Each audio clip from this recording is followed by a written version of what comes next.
Good morning. Praise the Lord. దేవుని సన్నిధి మనందరితో ఉండునుగాక. ఆమేన్. సిలువలో ప్రభు పలికిన రెండో మాటను ధ్యానిద్దాం ఈరోజు.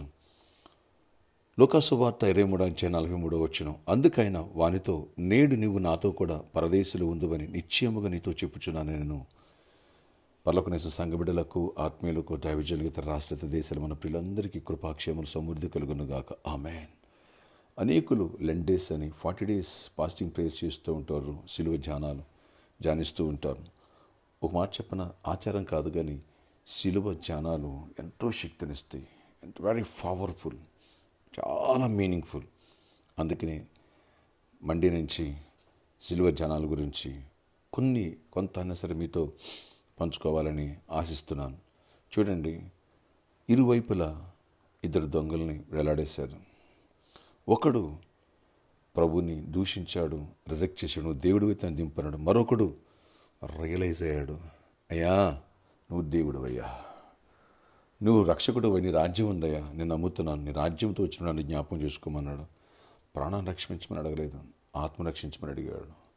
వీని వెంటనే ప్రభు స్పందించి, నేడే నువ్వు నాతో కూడా పరదేశులు ఉంటావని ప్రభు క్షమించారు. ఆయన రాజ్యంలోనికి సభ్యతాన్ని చేశారు. Praise Jesus. ఎంత పాపిస్తుడు, ఎన్ని పాపిష్టి పనులు చేశాడు. ఇతను నేరస్తుడు, దొంగ, కానీ తన తప్పులు తెలుసుకున్నాడు. రియలైజ్ అయ్యి ఒక్క మాట రిక్వెస్ట్ చేశాడు, అంతే. ప్రభు వెంటనే కరిగిపోయారు. ఆత్మ రక్షించడానికి ప్రభు వచ్చారు, జడ్జిమెంట్ చేయడానికి ప్రభు రాలేదు. వెంటనే అతన్ని యాక్సెప్ట్ చేశారు. ఫ్రెండ్స్, నీవు నేను ఏ పొరపాటులో, ఏ బలహీనతలో ఉన్నా వాటిని ఒప్పుకుంటే, పశ్చాత్తాపడితే దేవుడు క్షమిస్తాడు. వాటిని ఎప్పుడు జ్ఞాపకం చేసుకోడు, తన రాజ్యంలో తన బిడ్డగా చేర్చుకుంటాడు. ఈరోజైనా ఆ సిలువలో దొంగల ఒక పొరపాటులో ఉన్నావా? రియలైజ్ అయ్యి ఎందుకు సరి చేసుకుని ఆయన నీ హృదయంలో చేర్చుకోకూడదు? ఒక రక్షణ పొందలేదా? ఈరోజు యేసయ్యా నన్ను రక్షించు, నేను పాపిని, నీ రాజ్యంలో నన్ను చేర్చుకో, నీ బిడ్డగా నన్ను అంగీకరించు అని ఒక చిన్న ప్రార్థన చేస్తే దేవుడు నీ హృదయంలోనికి వస్తారు, నేను తన బిడ్డగా అంగీకరిస్తారు. తర్వాత లోతైన మారుమనసు పొంది, రక్షణ పొంది, బాప్తిస్మం తీసుకుని దేవునికి ఇష్టంగా బతకొచ్చు. అలాగే మూడవ మాట, యోహాను సువార్త 19:26-27 వరకు. అక్కడ తల్లి ఒంటరైపోద్దని భావించినటువంటి ప్రభు, అమ్మా ఇదిగో నీ కుమారుడు అని తన తల్లితో చెప్పారు. తన శిష్యుని చూసి ఇదిగో నీ తల్లి అని అతనితో చెప్పారు. యోహానుకు అప్పగించారు. Praise Jesus. ఆ గడి నుండి ఆమెను అతడి ఇంటి చేర్చుకోలేను. రెస్పాన్సిబిలిటీ. కొన్ని సందర్భాలు ప్రభు అన్నారు, ఎవరు నా తల్లి, ఎవరు నా సహోదరులు అన్నారు. ఎందుకంటే వాళ్ళు రక్షణ పొందట్లేదు, వాక్యాన్ని చూడట్లేదని, ఆయన ఏంటో తెలుసుకోవట్లేదని. కానీ ఇక్కడ రెస్పాన్సిబిలిటీ, బాధ్యతను శిష్యుడికి అప్పగించారు. తల్లిని, తల్లి పట్ల ప్రేమ. తల్లిదండ్రులను ప్రేమిస్తున్నావా? గౌరవిస్తున్నావా?